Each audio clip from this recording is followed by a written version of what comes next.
Brad Thomas here at the Street, and I'm here today with Jack Cuneo, the CEO with Chambers Street. Jack, good to see you today. How are you, Brad? Really glad to be here. Great to be here as well. Well, we've got a new REIT coming out here in May, end of May, Chambers Street, previously a non-traded REIT, non-listed REIT. We've seen a lot of the non-listed liquidity events of late. Tell us what's driving the liquidity markets today from REITs who are converting from non-traded REITs to publicly listed REITs. Well, I think in a lot of cases what we're looking at is, one, a very good market for REITs on the exchange, being traded. I mean, I think they're doing really well. I think people are appreciating that it's an asset-backed investment, and we're seeing great response and great receptivity to them.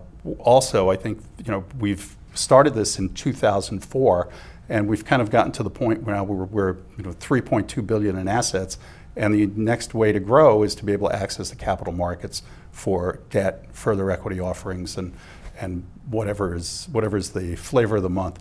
Sure. But we're really looking forward to being in the capital markets and really growing this company. Great. So Chambers Street is actually a real location. There's a Chambers Street right. in your hometown. Is that right? In Princeton, New Jersey, where our office is. Where our office sits at the corner of Hullfish and Chambers Street.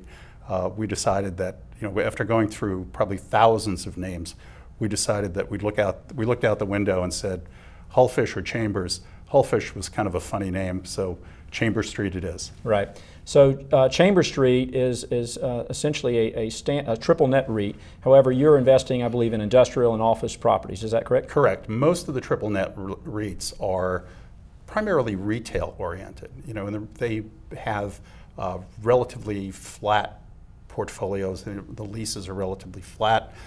More special purpose properties. What we were trying to do was look for do something that was different by focusing on industrial buildings and office. And what we look for are mission critical facilities for major corporations. So we've got distribution facilities for a lot of big companies like Kellogg's, Clorox, our biggest tenant, Amazon. And on the office side, we also are trying to do corporate headquarters buildings. We did one for Endo Pharmaceuticals, and we just signed another pharma company up for another build-to-suit building.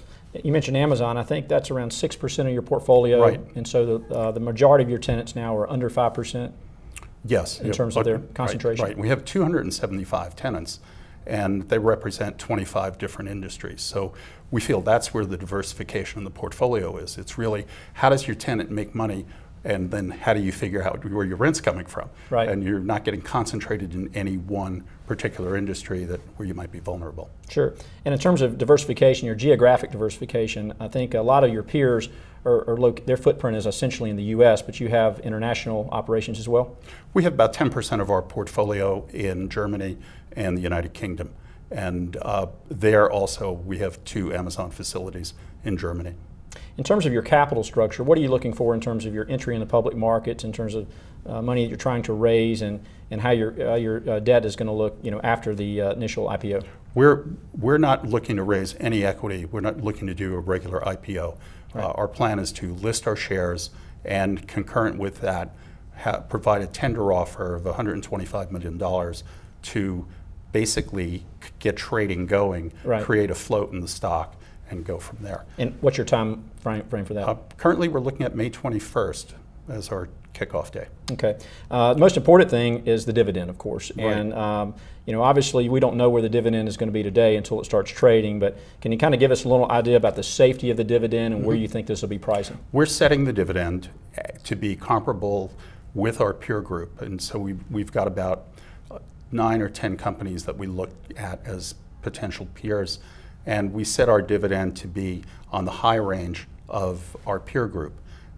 We set the dividend at 50 cents a share, and we know it's solid. I mean, we have a really good base of tenants that will keep that dividend going. Great. Well, Jack, I'm really excited to follow Chambers Street moving forward, and thank you for being on the show today. All right. Thank you, Brad. Thank you. Good.